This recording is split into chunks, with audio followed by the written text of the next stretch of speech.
I love doing Zoom. Zoom is first of all, you're in Florida, right? I am.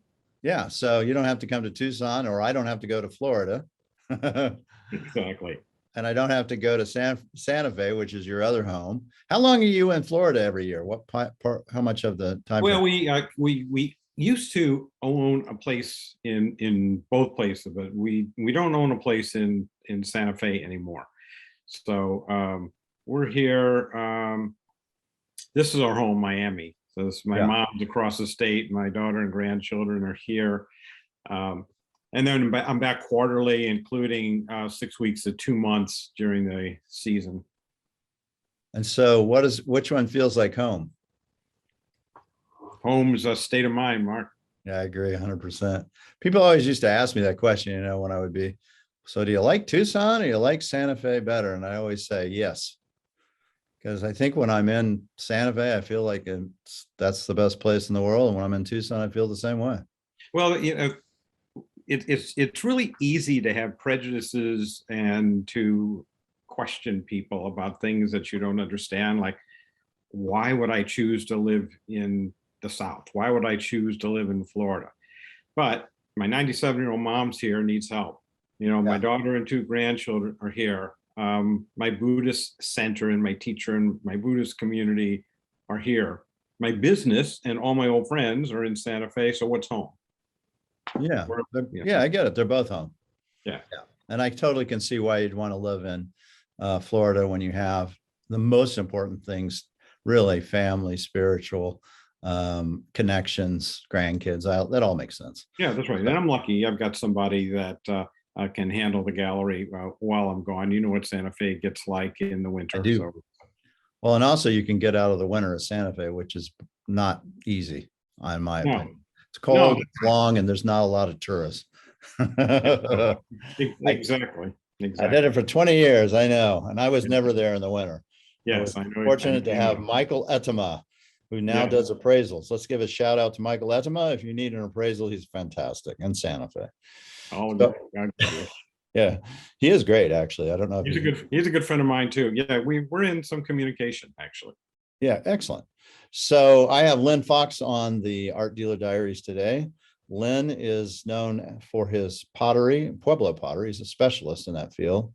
And though you get other Native American material too, right? So from time to time, or do you really just say, nope, it's pots? From time to time, I've experimented in dealing a number of other areas.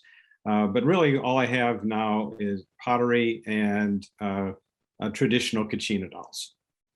Oh, and what do you consider when you say traditional kachina dolls? Are those contemporarily made traditional kachina dolls, or are they earlier ones? Mostly. I don't like to go past the 1940s and the 1950s in the kachina dolls. I'm not really comfortable with the really old ones. Yeah. And if I could know the intention of the makers, I would rather only have pieces that were made for the art market. Yeah. Not pieces that were made for other purposes and found their way into the art market. Sure. So many of those were made for tourists, even in the 20s and 30s and things. Right. So I work closely with a small group of carvers. A couple of them I've worked with for a really long time. Yeah. Randy Brokeshoulder and Darren Smakwesa, Chimerica. I've worked with them since they were about 18, 19 years old. So we've got a pretty stable, happy relationship with each other, and a few others, but those two are key for me. I work with Manuel Dennett Chavarria, lately a young man named Sean Deal, and with Max Curley, who worked up with Joe and Janice at Sakashovi. And how many dolls, I don't know if you know this answer, I don't, but how many dolls can a carver make in a year that's doing traditional? When we're talking about traditional, we're talking about dolls that are not these intricate, cut feathers and, where it takes, 6 months to a year, but they're more simplistic in design. Not to say they're no less beautiful, they are, but they're very beautiful, but they're more in the old style. So do you know how many they can make? I have no idea. Well, I don't think there's an easy answer to that question. When for example, if I think about Darren's, who is a pretty fast worker, if I tell him I really need a crow mother, Darren's and I have sort of a thing with his crow mothers. I always like to have one in the gallery. So as soon as one sells, I call him up and I say, I need a crow mother. Yeah. And sometimes I'll ask him to make 2 or 3 and he'll say, okay, but he never does. He always makes one. And then I'm calling again a few months later. But Darren's is a traditional Hopi he has a wife, 2 little darling little children, and he's a farmer. Yeah. So there's times when there's not a whole lot of time for him to be carving. And I always know when those times are. It's planting time, it's harvesting time. But he's also traditional in his art from the standpoint that he doesn't buy his cottonwood root from resellers. He gets in his truck and goes to Utah and several other places that he's aware of, takes his canoe and goes looking for cottonwood root. So when you factor all of that in, how long does it take him to make a doll? Yeah. Not to mention he has all the things he has to do for his, the people, they have different dances and periods that they really are focused in on that. And exactly has nothing to, yeah. I wondered, that was, I guess, why I asked the question is like, and the answer is there's no way to really know. You get it done when you can. That's why you're only getting 1 crow mother instead of 3. Right. Well, there's several reasons why I've chosen just to work with a few. One is just at this stage of my career, my comfort in working with certain artists. They're just easier for me. They're not better people than anybody else, but we've got a comfort with each other. Right. And the other reason is I wanted to be able to do some good for the artists that I work with. So if I'm just buying 1 doll every 6 months because I'm buying from 30 different carvers, right, it's not doing anybody much good. But in the winter, when there aren't shows like Indian Market and the Herd for Darren's, Randy, and the others to participate in, I can order 12 dolls from them and do something that does have some positive financial impact for them. It just feels right for me. It's not. No, I get it. I do the same thing with silversmiths. Yeah. So, yeah, I have a steady group of silversmiths that I buy year round. Doesn't matter when it is. And, when they bring me stuff, I'm not going to buy 1 or 2 objects. I'm going to buy a bunch of stuff. And and then they can go back and focus on what they need to do. Exactly. So yeah, we've come to the same conclusion. Right. Exactly. Just different artists. Though I do have some Hopi silversmiths that I work with as well. But so let me find out a little bit about the background, because I don't really know your background. I mean, I know when you kind of came onto the scene in Native American art, which has been probably 20 years ago now, quite frankly. Right, about 24 years or so. Yeah, there you go, a quarter of a century. But I don't know because I know you had another life besides that, just like I did. So where did you grow up? Oh, we're going to go all the way back. Oh yeah. Well, sure. I can even ask where were you born if you really want to get to the very where I grew up. I was born and grew up in St. Louis, and lived there until graduate school. So when you're growing up in St. Louis, were you familiar with people like Burninghouse, who was Oscar Burninghouse, who was a very important St. Louis Taos founder artist? Maybe not. I was familiar with the painting that he did of Little Bighorn, because it was in print form in almost every bar in St. Louis. Yeah, Budweiser. It was for Budweiser, I guess. Right. If I wanted to hang out with my dad, the only way I could do that would be to go to a bar with him. So that's a perfect segue. Tell me about your dad. What did he do in St. Louis? A lot of things, none of them financially very, very lucrative. He was a salesman. He worked in furniture stores, locally owned furniture stores, things of that sort. Sweet guy, smart guy, a lot of issues, but indirectly, he was probably the catalyst for my love of art. And why is that? Well, I think it goes back to when I was maybe 7 years old or so. My dad and his Uncle Jake. So Uncle Jake was a rather wealthy relative, and Uncle Jake had a stamp collection. Mm. And so we would go visit Uncle Jake. I think that was really another excuse to have a couple of drinks with Uncle Jake while they'd give me a bunch of stamps to work with. The collecting part, accumulating of the stamps, never really appealed to me too much. But looking at the engraving on old stamps for the 1920s, 30s, and 40s under a magnifying glass, that appealed to me a whole lot. And we didn't have a whole lot of money. My father was always in and out of jobs, and but I could have a stamp collection. And my father used to take me on Saturday mornings to a place called Pete's Stamp Shop. Mm-hmm. It was dark. There were zillions of stamp albums all over the place. Right. The place reeked of cigarette smoke. But I had an allowance of a quarter a week when I was little, and depending on his mood, my father would sometimes give me another quarter, or one time he gave me $1 because there was a stamp that was worth 50 cents. So I just wanted to buy that one stamp, but Right. that wouldn't have given me much to work on, can keep me occupied. But the fact that he supported that, and he introduced me to that, the idea of collecting, and just opened my eyes. I must have had the karma for visual art, because I was in love with the art of the postage stamps when I was a really little character. Same guy, my dad introduced me to blues and jazz and all kinds of things that did me no good financially, but enriched my life greatly. Yeah. Well, I mean, I think those are the things that build a life, right? I mean, Yeah. that's it. You know, if you understand jazz, you understand the blues, or you can relate to it, you can sure as heck relate to a black simplistic pot that, you know, that has a wonderful form, you know, Right. that it doesn't have to be all fancy and, you know, ornate. It can just be sinuous and you want to touch it, you know.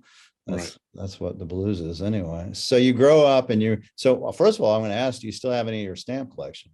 No, I sold it years ago. I got tired of lugging it around, and during one of our many downsizing times, Yeah. the stamp collection got downsized. Do you remember what the 50-cent one went for when you sold it? No, I don't really think that 50-cent one was a very good stamp to begin with. But interestingly, stamp collecting kind of reared its head again at kind of different times in my life. When I was in graduate school, I had a lot of things going on that were difficult. And there was a retired professor who was trying to support himself with a stamp collecting business. Yeah. And I'd go over to his house and we'd sit around, and he loved the old engraved stamps too. So there I was again with my magnifying glass and this old character who I remember loved Canadian stamps and Israeli stamps. So it was during a time when I needed to learn how to get my mind to go elsewhere other than some of the difficulties that I was going through at the time. Served a purpose, and I don't know. I think it's the purpose of a lot of people that find satisfaction in art. Yeah. Well, I think not only did it give you the art love, but it also gave you the ability, which I think is extremely important, to look for minor flaws and problems, in a piece that you're paying money for, because, I know you are very careful about condition, in the sense that it can have bad condition, but you just want to be able to see and know what it is. And that's the same with the looking at stamps is no different. So you trained yourself early as a 7-year-old all the way up. I don't know if you ever considered that, but I bet that's true. Really, I never thought about that side of it. But it's true. And in fact, I think, you and I have had discussions around this a lot of times before, but To this day, I love what a lot of people would call ugly pots, chips and cracks and Yeah. scuffs. And what happened to the design over here? It's where to go? It's Yeah. not there. It's not there anymore. Well, I partly, I think the seed for that came from falling in love with postmarks and early stamps, where the design was oftentimes obliterated, Mm. but what was there was really fascinating. And you sort of train yourself to see beauty where others don't necessarily see it. And there's something really lovely about that. Yeah, and that's the whole thing. I mean, you have human interaction, right? It gets stamped. Then you have usage, right? Because you know it was used because it got stamped. No different than a pot, right? You see the wear of the rim where the ladle went, and the slip comes off because it held water. I think it's the same kind of relationship. Right, right, exactly. That you can, and then it says it has history, and it has a long history. So Right. it makes sense. I do too. I think we both have that in common. I like things with ethnographic wear. I think they're beautiful. I don't try to mess with them. I leave them alone. If you have a big chip or a crack, that's a different thing. But things that show wear, good, what we like to refer to as honest wear, I love those. And I think museums particularly like those kind of things because they haven't been messed with. Right, exactly. So you grew up in St. Louis, and Yep. what were your interests as a kid besides the stamp? Did you do sports, or were you more of an erudite, reading? And I know you like to read and do those kind of things. Who were you? All that. I was a reader. Always loved music. Yeah. I was involved in sports. I played sports as a kid. I played sandlot baseball. I played high school baseball. I was like a huge St. Louis Cardinals fan. So Yeah, probably still are. but still, I'm brokenhearted St. Louis Cardinals fan right now. Yes. So yeah, a lot of that. I was pretty much a loner. I didn't really need a lot of social interaction.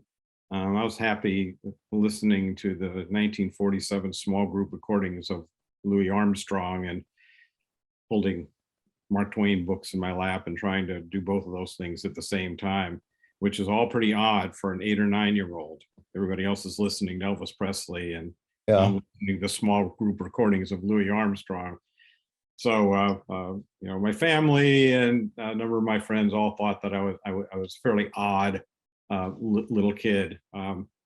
Unfortunately, I think I never outgrew that. Somewhere in there is still a pretty odd little kid that's now a gray-haired, odd old man. It's all a continuum. And so when you're in school, did you have an idea of what you wanted to do as a profession? Yeah, like I knew exactly. Yeah. I wanted to be an English professor. I wanted to teach literature at the college level. That makes total sense, everything that you like then. So, yeah. And that's now, how did that go over with your father when you said, I want to be an English professor? What did he think of that? He never paid a whole lot of attention to all of that. I think he always thought that I was going to be a professor. I think that's what he thought I would do. What I was teaching, he didn't care much about that. But becoming an English teacher didn't pan out. It was interesting. I mean, I ended up going to graduate school in medical sociology. Don't ask me what that is. I won't have a good answer for that. Okay. But I worked in college in the English department for a while, and worked for a professor who was one of my favorite professors. And at the time, PhDs that were coming out of the University of Missouri weren't finding jobs. They were going to work in gas stations and grocery stores, and they weren't finding jobs. And so he discouraged me from doing that. And I was a kid, and he was a guy I admired. So I sort of went along and gave up my dream. And looking back on it, for a long time, I thought that was just bad advice and a bad decision on my part. Even if I had to work in a gas station for a few years until I was able to do what I loved, I should have gone ahead with my training. But I don't know. the power that you can occasionally have if you're in a position of authority. It was a good lesson. I've tried not to do that to any other people. Yeah, and if you don't have a backup person to go say, well, this guy's telling me to do this, what do you think, Dad, or what do you think, Mom? Right. And they may not have an opinion because they just don't know, right? They don't know what an English professor does or makes anything, but working a gas station doesn't sound too good if that's what the guy is telling you. And yeah, so that's interesting. So you really pivoted because of his influence, and then you went to, so what did you end up getting your degree in? I ended up getting my degree in medical sociology. It was medical. And so you said, don't ask me what that is, but I'm going to ask you, what is that? What do you do with that degree? Nothing that helps society much. At least it didn't appear at the time. I was funded in graduate school by one of the branch. I can't remember what they called it. It's Health and Human Services now, I think, but HEW, Health, Education, Welfare Department, put out grants. And so I got a fellowship to be in this program where, among other things, I was to study, and this is what I did in my my master's thesis and my PhD dissertation data gathering as well, was to study the distribution of American trained and foreign medical graduates and the social and economic factors that determined where they ultimately practiced. So if the government was putting money into certain types of scholarships for doctors, are those doctors finding their way into the inner city or finding their way into rural areas? And so that's what I was studying. And interestingly, being part of the sociology department at Purdue University, there was sort of a split. The group of us that were funded on the healthcare side were doing more of this this work that was supposed to have practical results in the world, whereas the rest of the sociology department was studying sociological theory from the German sociologists like Max Weber and Emil Durkheim, and then almost like literature, just teaching the kind of the philosophical works that they did at the college level. And by that point, I was actually more interested in that than healthcare. I was about to say, it seemed like you were on the wrong track. I was on the wrong side, but my money was coming from the healthcare side. But what you were studying actually is terrifically important. And did you find out what was the results? I mean, if somebody does study, is given money and studies in a rural area, let's say like the Navajo Nation, do they stick? Do they go? What were the results? Do you remember? The results that from our studies were pretty inconclusive. And what really came out of the work that I was doing was an attempt on the part of that type of sociology to try to become more scientifically relevant. So we were using statistical models, like multiple regression models. And so I'd have all of these variables, the percentage of Blacks in a county, the economic factors in a county, population saturation data points, all these different things would get thrown into the model. And then when this model was fed, all the data was fed into the computer, I'd find out that the actual distribution that I was trying to predict, I was able to predict with all these variables about 2% of the variation, which told me I wasn't predicting anything.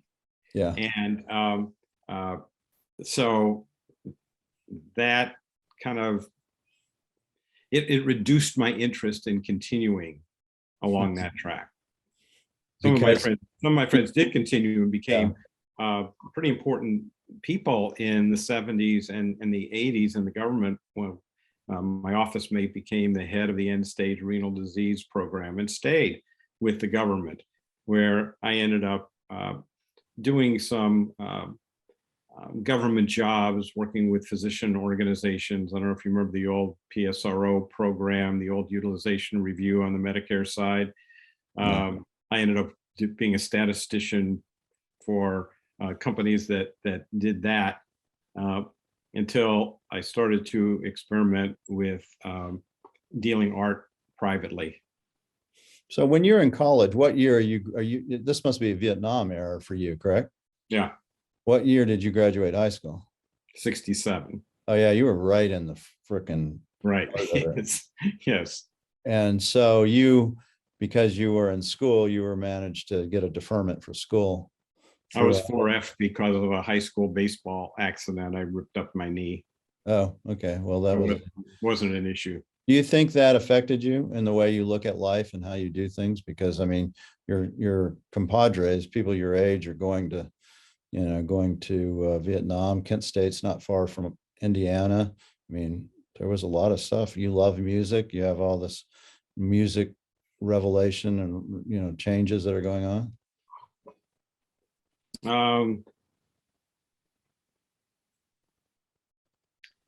I don't know. I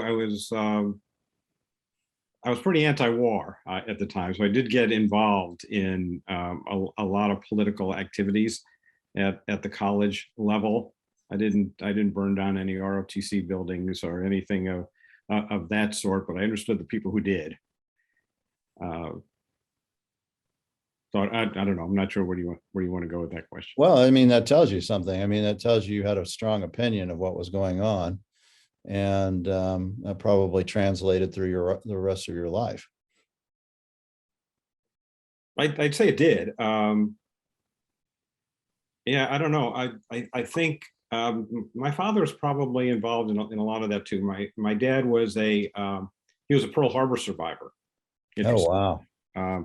Which affected him his whole life. He had nightmares from Pearl Harbor his whole life. I bet he had PTSD. Oh, it was terrible. But when Vietnam came around, and before we knew that my knee was going to flunk me out of any consideration for serving, he was very much anti-war, because his idea of a war was something like World War II, where there really were bad guys trying to do terrible things in the world.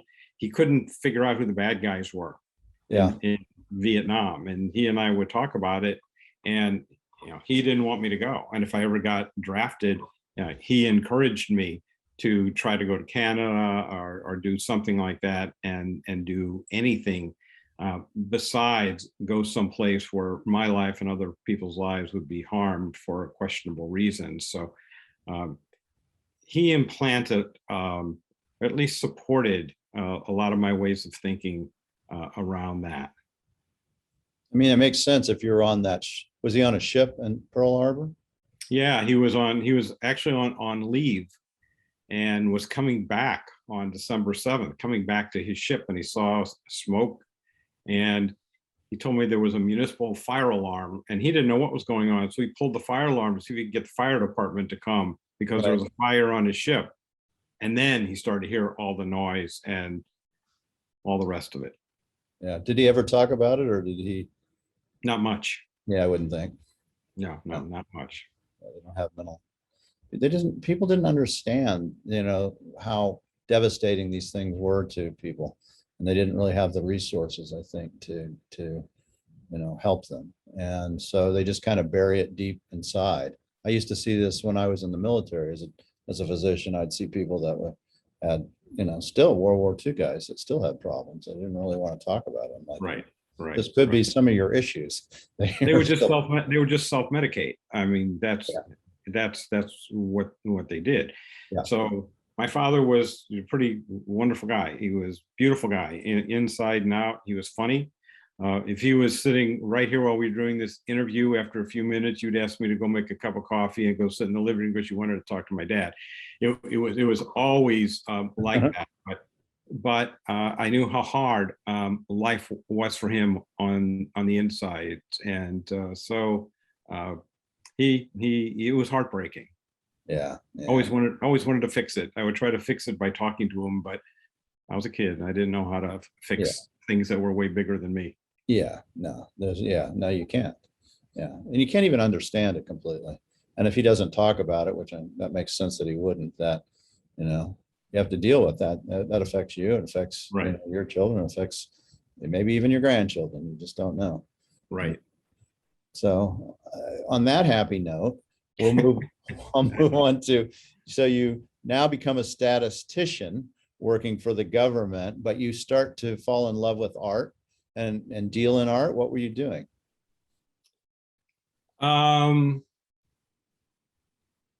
well, I ended up having a number of careers in the healthcare regulation side of things. As a salesperson, as a statistician, and I worked for a company called Medco for about 15 years as one of their sales VPs. It's a big company that only had a handful of salespeople, all kind of the VP level, and they were one of the pioneers in mail service pharmacy. So I would sell into big companies like United Airlines and work with their benefits staff to offer mail service pharmacy to their employees. Mhm. But it was while I was there that I still had this dream of doing something besides working for the government.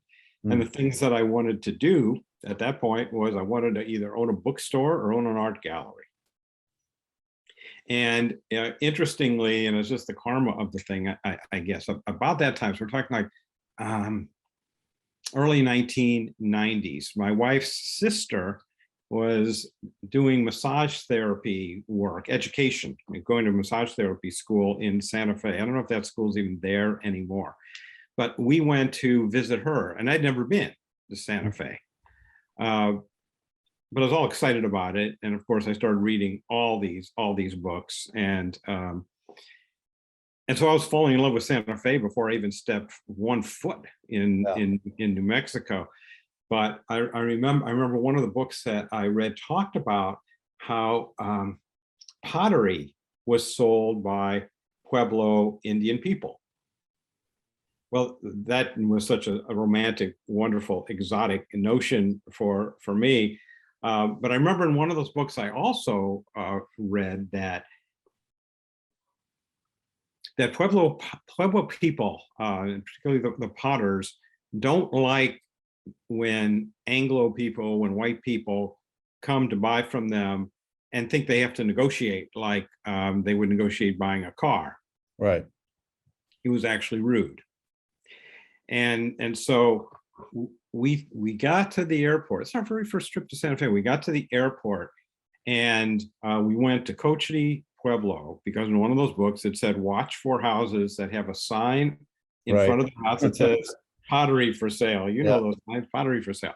I do. So I knock on the door of first place I saw. Don't tell me. Don't tell me it was Helen Cordero. Don't tell me. I won't. No. I've never had that kind of good luck and good fortune. Okay. And I'm kind of glad that I didn't. No, and it was a really old guy.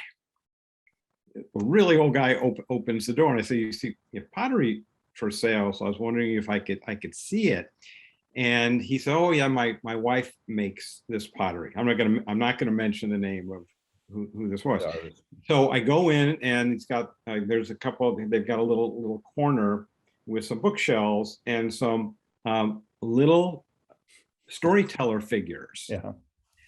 So I'm looking at these storyteller figures, and this is the first Pueblo pottery I'd ever seen in my life. I didn't know what to make of it. I didn't know if I liked it or if I didn't like it. Right. And the pieces were like, that big, right, 4 inches or so. And I remember looking at one of them, and it sort of was leaning like that. Not quite made right, maybe. And I remember I asked how much it was, and the gentleman said, "Oh, that one's $400." So this is like 1990, I don't know, maybe 92 or 3 or something like that. $400.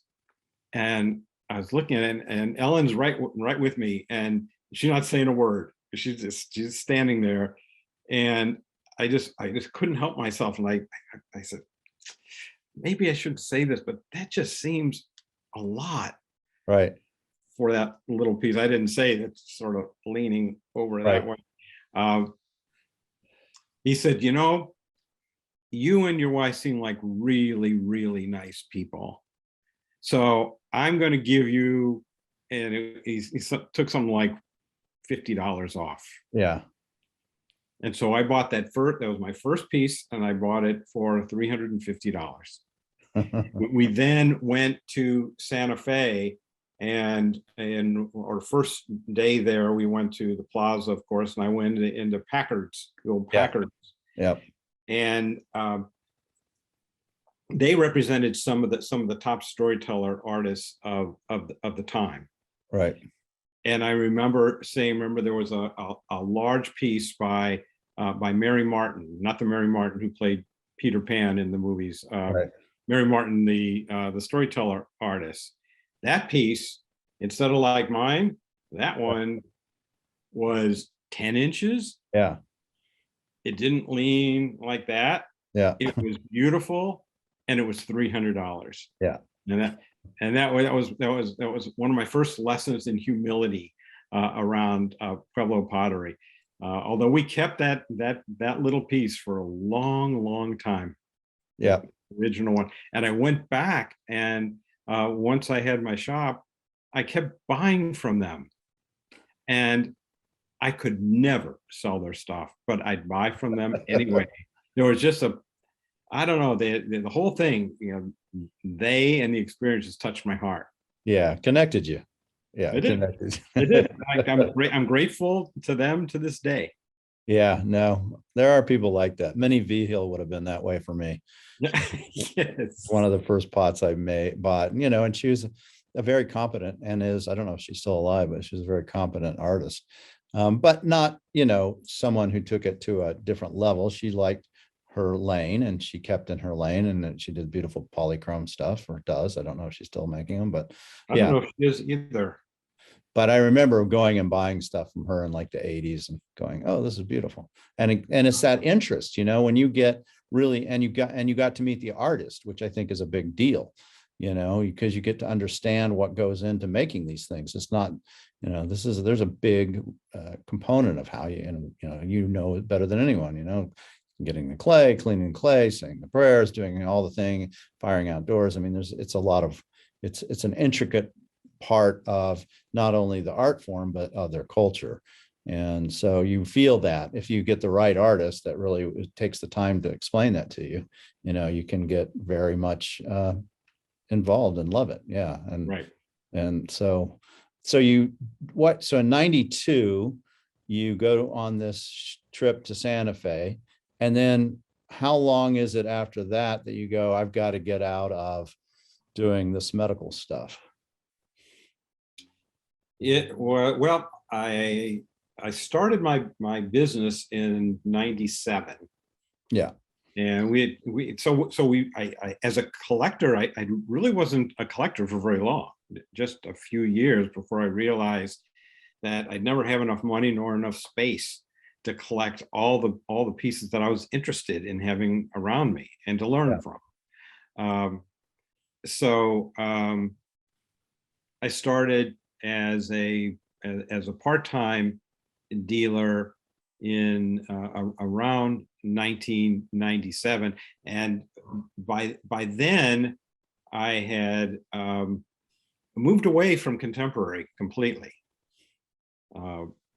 We had started by going to Indian Market and buying pieces from some of the really well-known artists, Robert Tenorio, Nancy Youngblood, some of the others. I was a big fan of Robert Tenorio. I still am.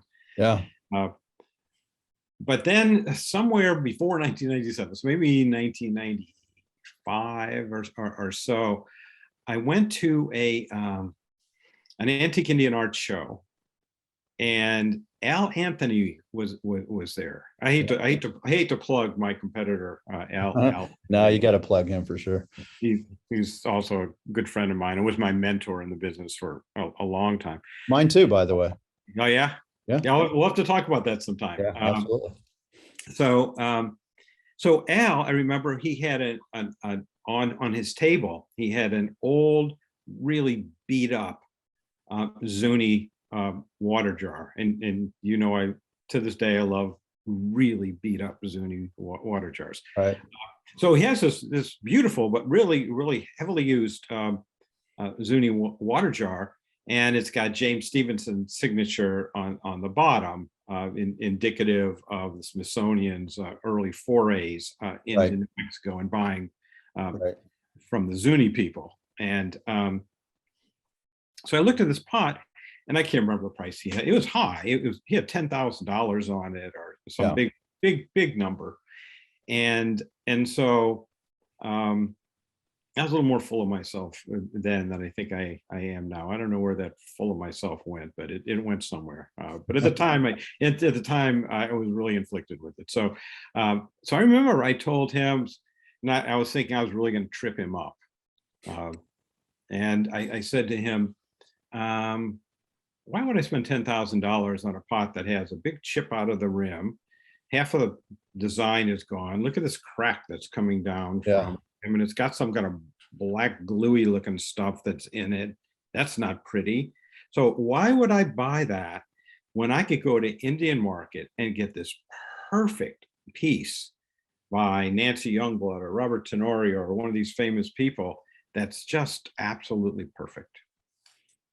And he said, I'm about to give a presentation on that very subject in a few minutes, so why don't you come to the presentation? And I went to that presentation. Mark, I walked out, went right to his table and bought that ugly beat to shit Zuni water jar. Not knowing for a second that you could consider negotiating with the dealer in those days.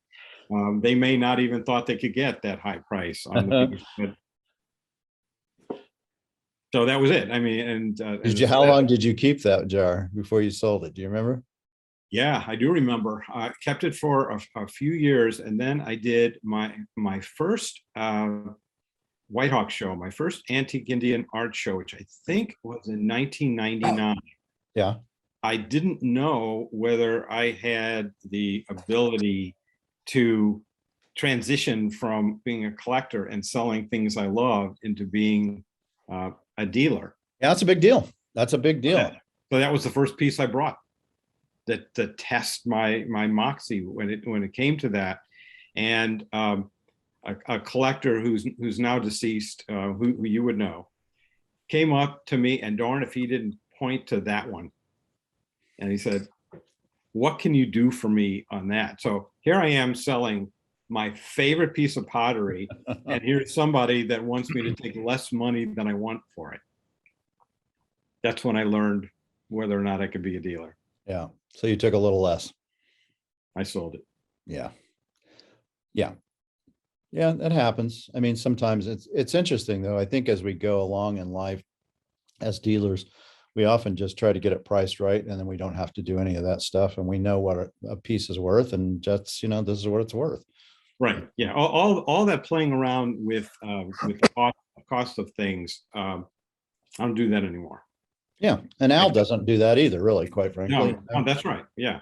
I set a price that I think is fair, based partly on my acquisition cost, but mostly on just the what I think is the artistic value of the piece.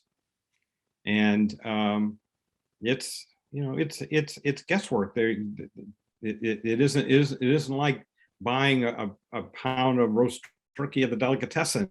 No. You're sort of making it up. You're doing the best you can, but you're making it up, and it's my customers that determine whether or not I get it right often enough, that they feel good about not only the art but the transaction. I take my cues from them. Yeah, I think that's right.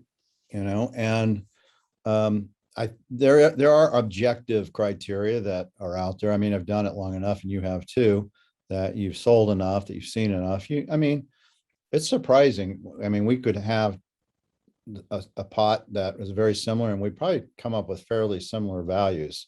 You might value certain things more than I do. And I would value a Tony Day more than you would. Just because that's probably right. That's right, right? Because that's not your thing so much. But there would be other pots that you would value more because that's your thing. And and have seen maybe more than anyone in that area. So this starts the White Hawk Show starts. That was in 1998 or 99? 99, I believe.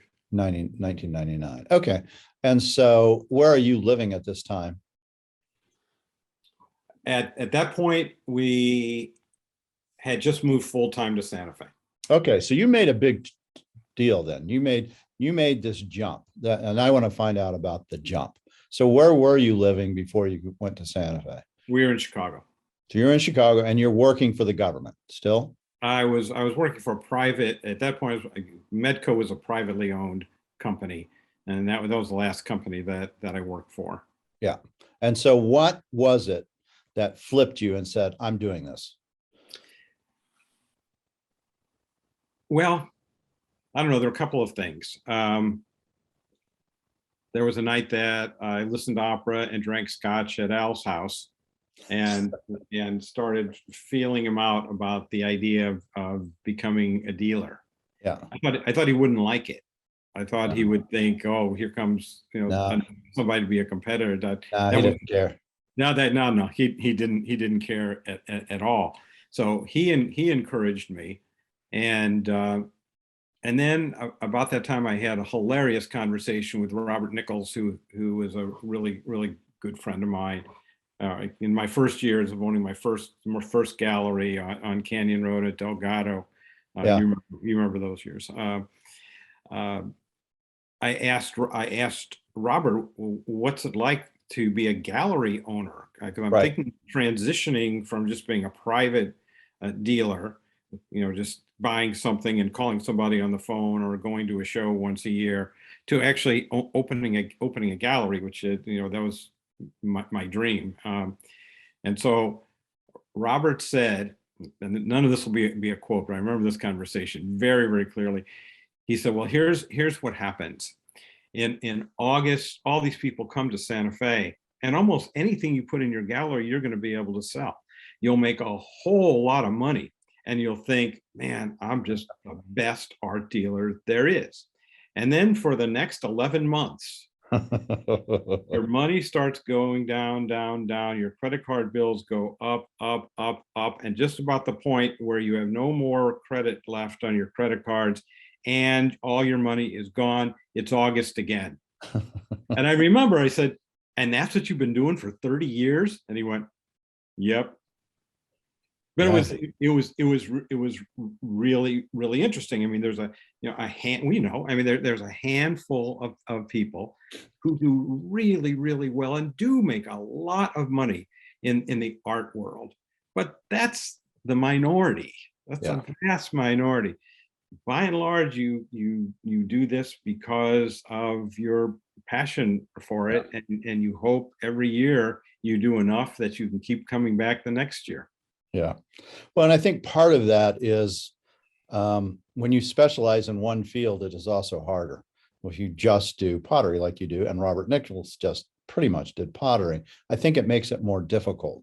I recognize that early on because pottery was my first real love. I still do love pottery, but I realized that, there's other things I love, and there's other things that maybe people don't go, oh, I just love pottery like you. I just want pots.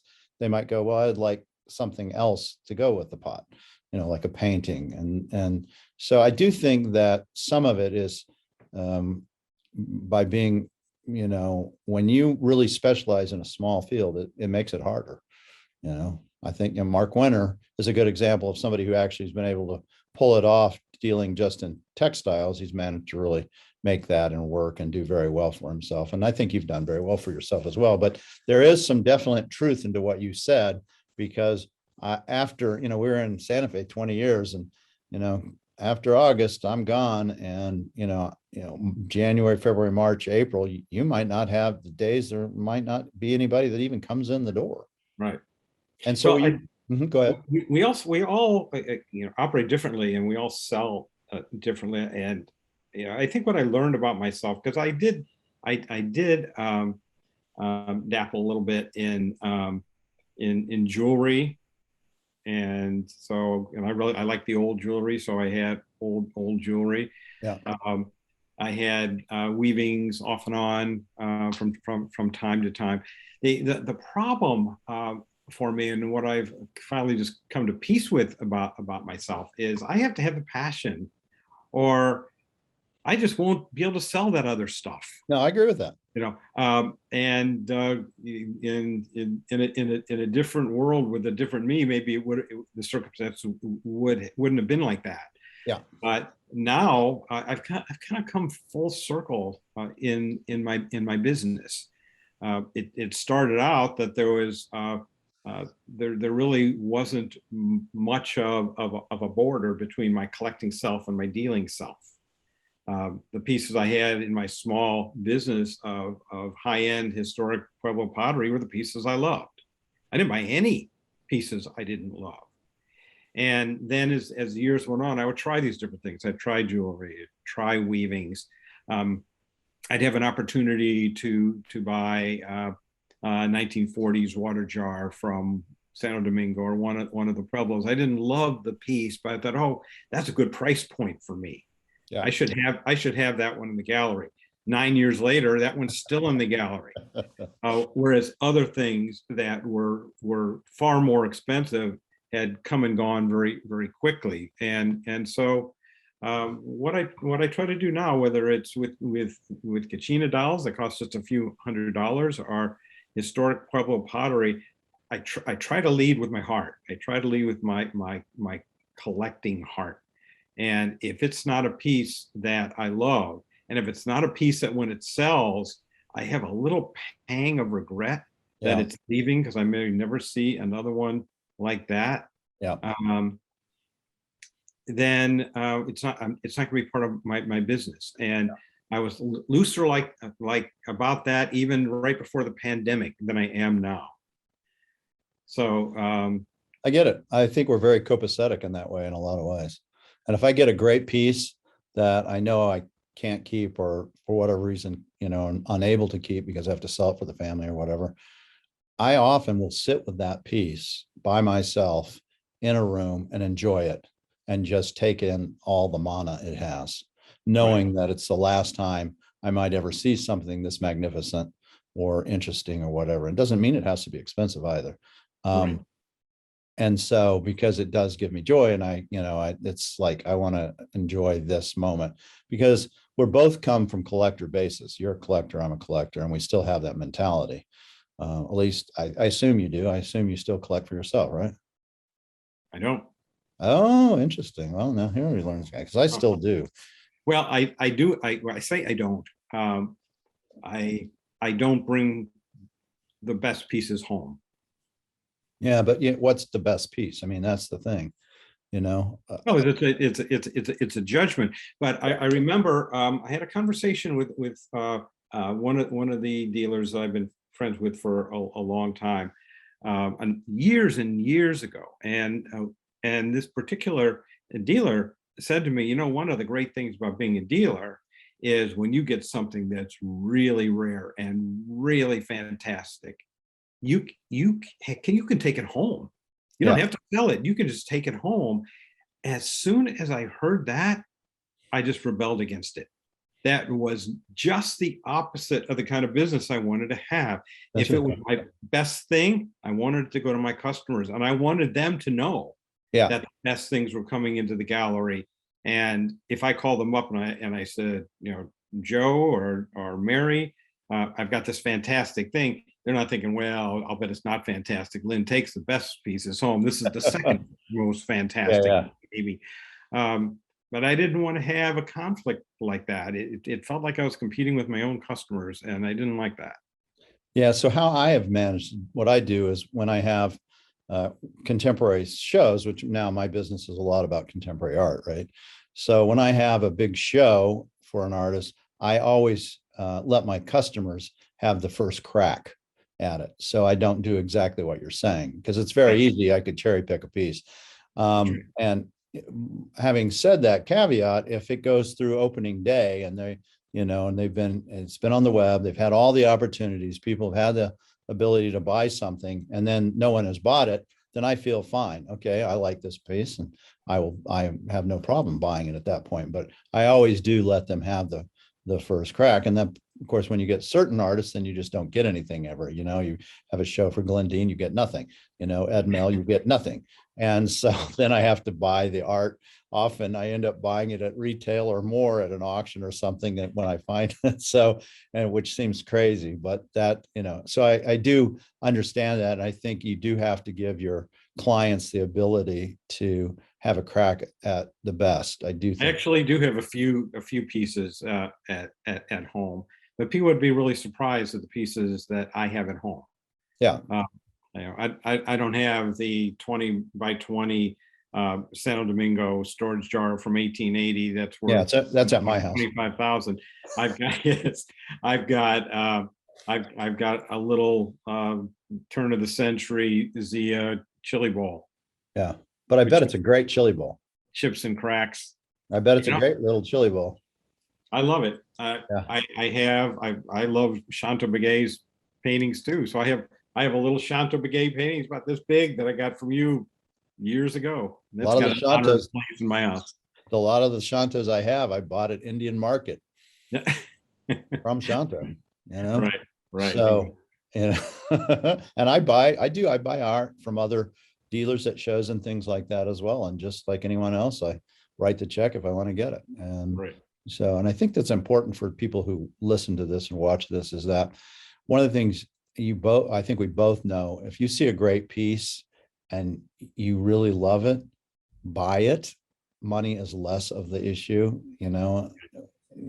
because you're always going to remember that piece, and you're not going to remember what you did with the money. But if you don't get that piece, you're going to feel this regret. And I know we all have those pieces that we probably have done it. And usually we don't do it because we go, oh, it's just too much. But what's too much? I try to instill that same thing with my customers, and I try to set up payment mechanisms that make it easy for people to get good pieces. Because too many times, I know you've experienced this too, where some really, really good piece comes in and you alert one of your customers to it, and they're just not sure about the price, all kinds of things. They want to think about it, and then it sells, and then they're disappointed. Yeah. And it's not that you can just go out and get another 16 by 16, 18 by 18 Santo Domingo storage jar. No, that's right. Things sell at any time. There's almost none of them around. And if then you layer on top of that it's a beautiful piece, and even the wear on it is beautiful, that's rarer yet. Yeah. So if you have the love for it, then try to figure out a way to get it. And most of the time I can work with people. I mean, one of the great joys for me in my business is that I don't want to have just customers who are just the wealthiest people that can write a big check. I mean, I love having some customers like that. You need customers like that. I fall on the floor weeping with joy when they write a check for it, for a really great piece. But I want my customers who are retired school teachers, people like that if you're going to buy 3 or 4 pieces that were just of moderate expense through the year, what if you just buy one? And what if it's that one that you're admiring right now, and we stretch the payments out? Right. So you're paying pretty much what you pay every year, but you're getting this one special thing.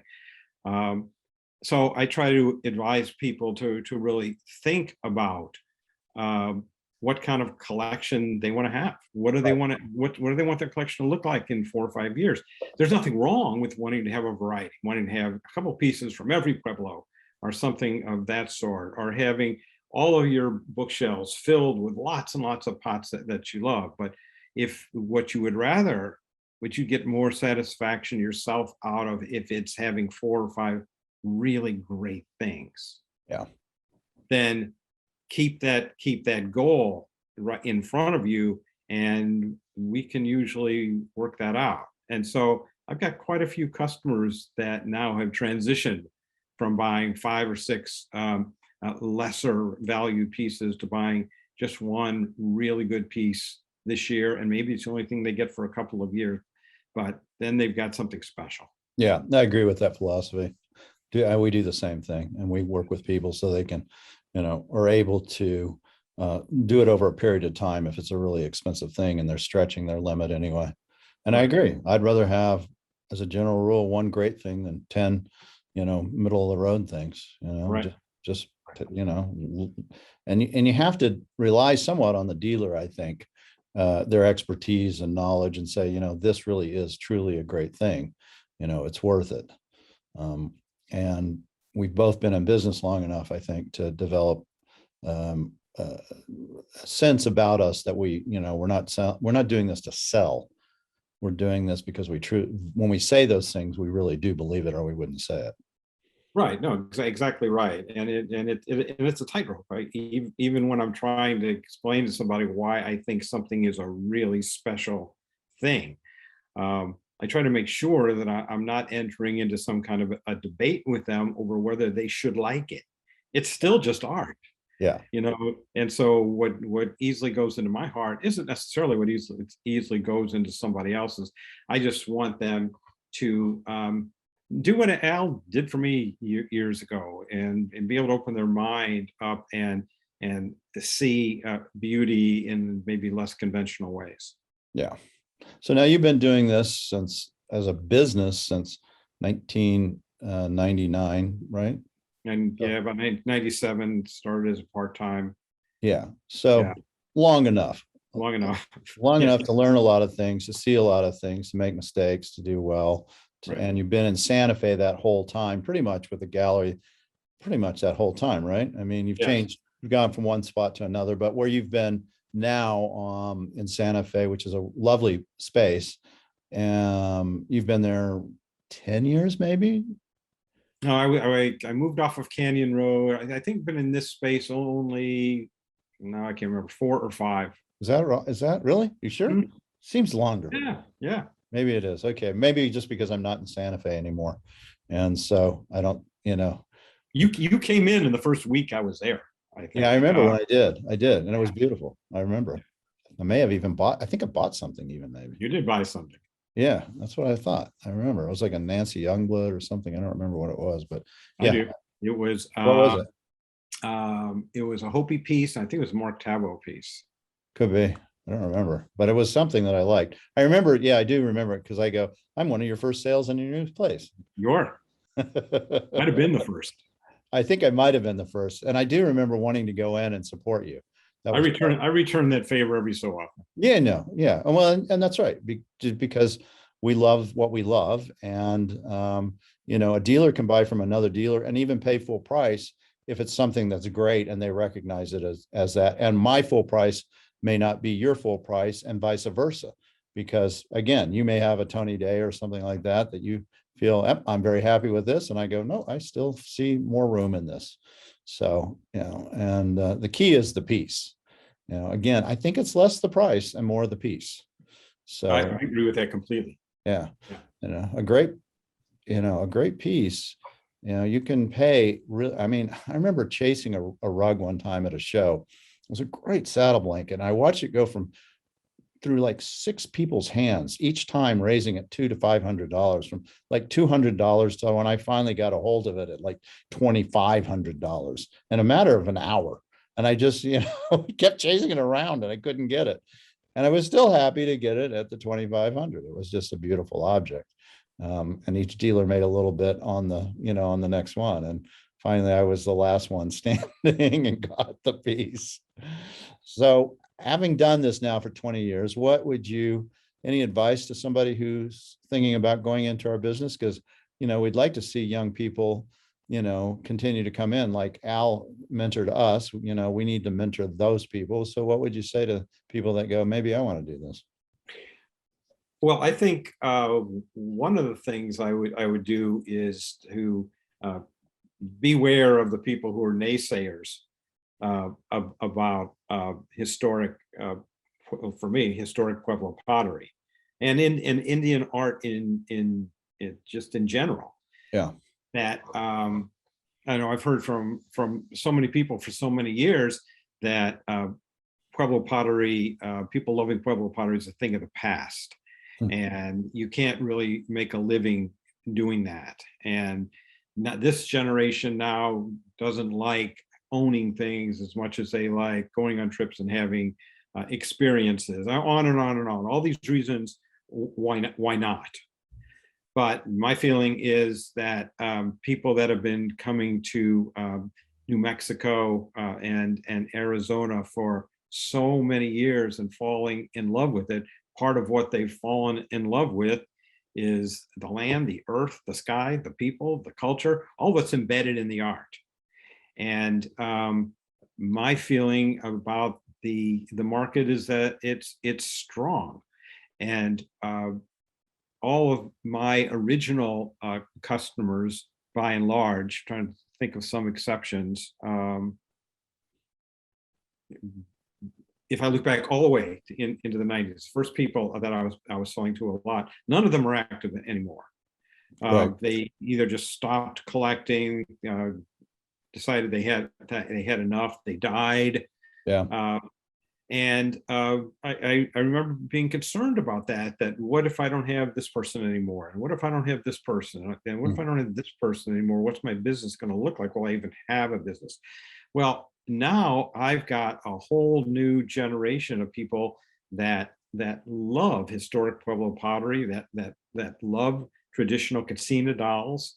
And they aren't the same people at all. In fact, they don't even have the same way of processing the worth of the art. I remember when I first started, some of the old collectors who would look in my piece would say, okay, well, can you attribute this Sandal Defonso to Martina Vigil and Florentino Montoya? Mm-hmm. And if you can't do that, then I'm not going to buy your piece. Right. And so I would work really hard in trying to attribute as many pieces as I can. And I think what I learned over time, and Jonathan Batkin helped me with this. He got really humble in years later into his career about attributing, and telling me that the pieces he attributed magazine articles to particular artists. Now he's just not so sure anymore. Well, my customers today, if they're looking at a San Ildefonso polychrome from 1890 to 1910 or 1915, and I start talking to them about it, I try to read the signs, because most of them don't know who Martina Vigil and Florentino Montoya were. They don't care. All they want to know is this piece that they love. Is this a good piece to get in their collection?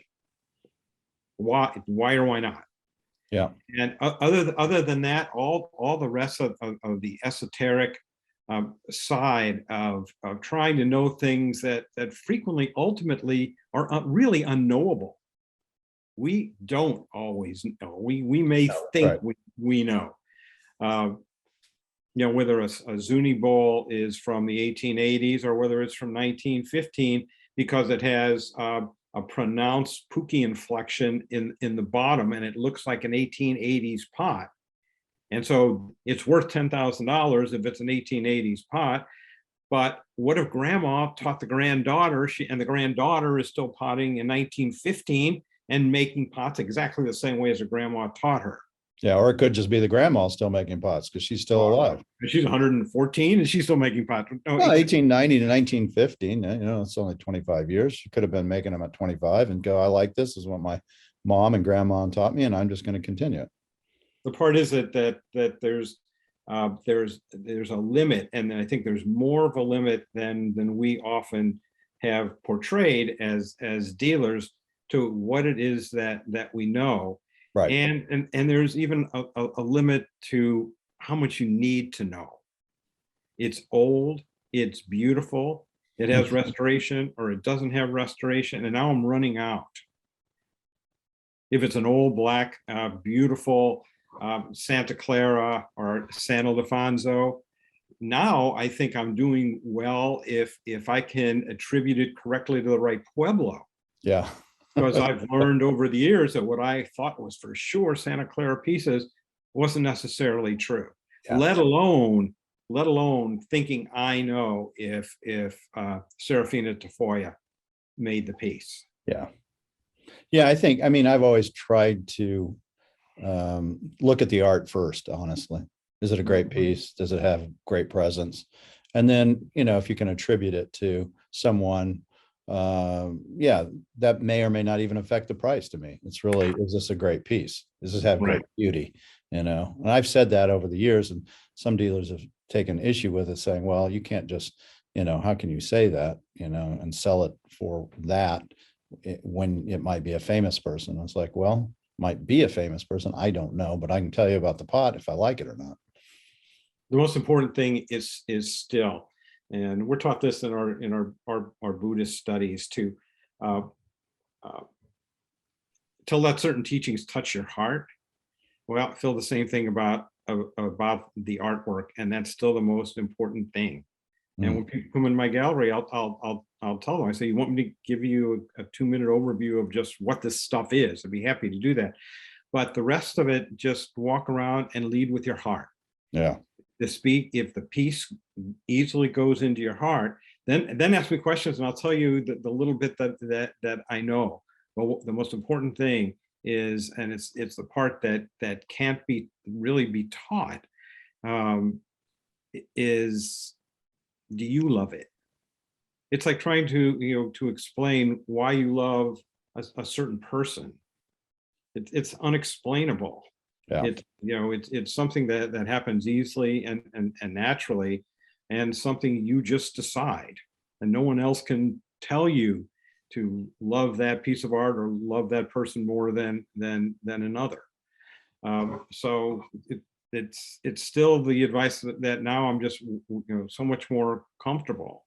I mean, I could talk to them blue in the face that this particular $10,000 piece of 1880s Zuni is fantastic, but who am I to say that this $300 beat up old Zia chili bowl isn't the perfect piece for you? I'm not wise enough. You're wiser than me when it comes to that. So don't give up that power to a dealer. Yeah. Or to a professor who says you shouldn't go into literature and be a person like that. You should, because they're all becoming, they're working in gas stations. You need to move into a different direction. Well, my heart's even softened to that old professor years and years ago. I married young, and he may have been really right, and I don't know that I would have loved being an English professor. Maybe I wouldn't have loved it at all. And I didn't really know or care to give him any kind of credence for having a good motivation towards me. Well, I can tell you one thing. Did. Yeah. And one thing is, you wouldn't have probably been dealing in art and pottery and make all the difference in all the Pueblo potters that you buy things from, and the Hopi Kachina carvers, and all the people that you pass on the love to this. So, he may have helped you find your real love, because I think you have. Just like you tell people to love the artwork, I know that you feel that way, and you're doing what you wanted. I've always got that vibe from you, that you're excited about looking at a pot as much now as you were 20 years ago. And the people are first and foremost in all that. I'm grateful to so many people who I've learned from, and I've developed friendships around the art. And some of the artists I worked with, like the Elizabeth Marcellus Medina, who I've worked with for so many years. Oh my gosh, I have learned so much and have such a wealth of memory from them. And you're in that group too, Mark. You're there too. Thank you. Well, we're going to keep it going. So Lynn, thank you so much for coming on and talking to me today. And anybody that's out there, make sure if you're in Santa Fe, he's on Paseo del Peralta, you can't miss it. Lyn Fox Pottery. And it's terrific. You go in there and you're going to see, I don't know, what do you got? 1,000 pots? You got a lot of pots. There's a lot of pots in there. There's a lot of pots and good pots and a variety of price ranges and the whole gamut. So I look forward to seeing you this next summer. Hopefully we'll be in a situation where we can travel more freely and have more fun. Oh, I'd love that too, Mark. Can't wait to see you again. Find me some old beat up food bowls. I could use a couple. I'm looking. All right. Lyn Fox on the Art Dealer Knows. Thank you so much. It was wonderful. Thank you, Mark. All right. Bye-bye.